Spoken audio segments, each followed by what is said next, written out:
సువర్ణమాలిని స్తోత్రం. అష్టలక్ష్ములకి సంబంధించిన ఒక్కొక్క శ్లోకం.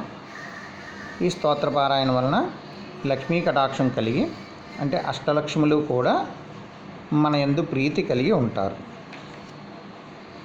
అనుసంధానం చేసుకుందాం.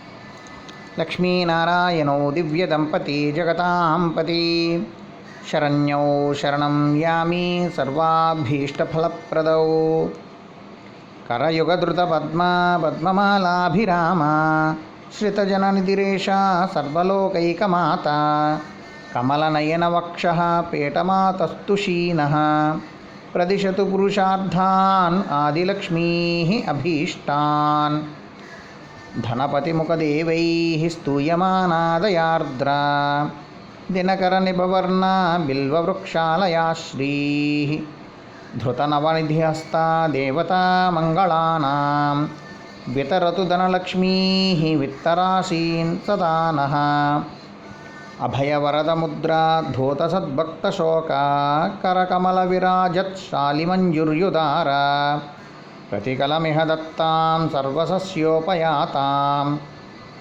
అతులితబహుధాన్యాం సంపదం ధాన్యలక్ష్మీః, దరహసితమనోజ్ఞాన్ కర్దమానందముఖ్యాన్, కరధృతనిజహస్తాన్ లాలయంతీ స్వపుత్రాన్, వితరతు పరితుష్టాస్మాసు సంతానలక్ష్మీః, మహితసుగుణభవ్యాం సంతతిం సంతతేర్నః, రుచిరకనకభూషా భూషితా స్వర్ణవర్ణ, శ్రితనయనచకోరానందదాస్యేందుబింబ, కలశజలధికన్యా సేయం ఐశ్వర్యలక్ష్మీః, నిరవధికవిభూతిర్నః ప్రదద్యాదిహాష్టౌ, జలజమదివసంతి మత్తవేదండశుండో, ధృతజలకనికాభిః సిచ్యమానా నితాంతం, నతజనదురవస్థాద్వంసనీయం గజాంతాం, ప్రదిశతు గజలక్ష్మీః సంపదం నః సమృద్ధాం,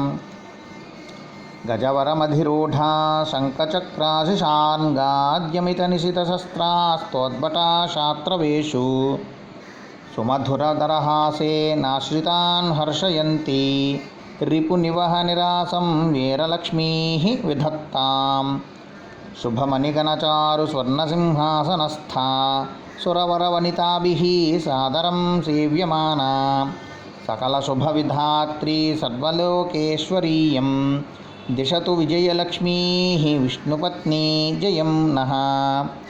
సువర్ణమాలిని స్తోత్రం అష్టలక్ష్మీ ప్రియావహం, పఠతామిహ సర్వార్థాః సంసిద్ధ్యంతి యదేప్సితం.